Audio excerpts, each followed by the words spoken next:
time it is lightly beating, one time it is striking off the head. You know the verse in the Quran is there in Surah Maryam, chapter 19, verse number 47. Mary, may Allah be pleased with her, she says, when Archangel Gabriel says that you shall have a son. So she says, how shall I have a son when no man has touched me? How shall I have a son when no man has touched me?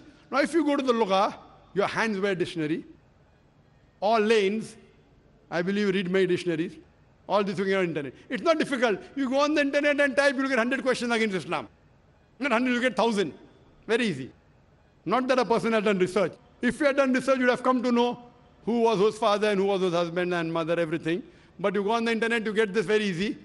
Now, the Arabic word masa has got two meanings. Physical touch, it means sexual touch. So when Mary, may Allah be pleased with her, she says, how shall I have a son when no man has touched me? It is understood. It is not physical touch, it is sexual touch. Correct? Yes. Similarly, there are several verses in the Quran. Now, when there are 2-3 meanings, even both can be correct or one can be correct. To have more details, you go to the Hadith. Hadith is the commentary of the verse of the Quran. Correct? Maybe the same word has got two meanings. In that verse, it means meaning number one. In the second verse, it meaning number two. Hadith is the commentary. So when we go to the Hadith of this Surah Nisa, chapter 4, verse 34, talking about Daraba, there the Prophet said, do not beat on the face. Do not leave a mark. Beat like a toothbrush. I gave the answer, but you were so much concentrating on the notes you have that you forgot my answer. If you have heard my answer, that if there are 2-3 meanings, all meanings cannot be right. Maybe one is right, maybe two are right, maybe all three are right. Therefore, you have to go back to the Prophet. The Quran says, Atiullah, Atiur Rasul. Obey Allah and obey the Messenger.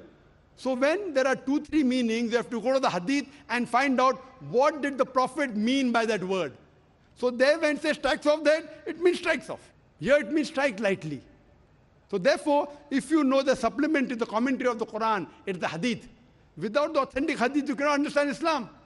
So a Prophet said, it means beat lightly, like beating with a toothbrush, don't beat on the face, don't leave a mark on the body.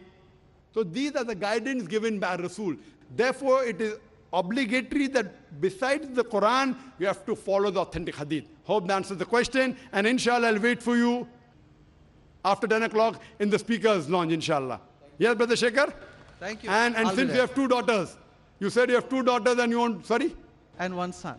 The son, there's no hadith saying the son will take you to Jannah here. Yeah. If he becomes the pious son, and if he prays for you, inshallah, even he will be a path to Jannah. What I want to see to it that besides good deeds, you even have faith. Faith is one of the important criteria to go to Jannah. And since you have an urge to go to Jannah, to paradise, inshallah, I pray to Allah subhanahu wa ta'ala, may He make me the zarya, the pathway to take you to Jannah, inshallah. Who wouldn't give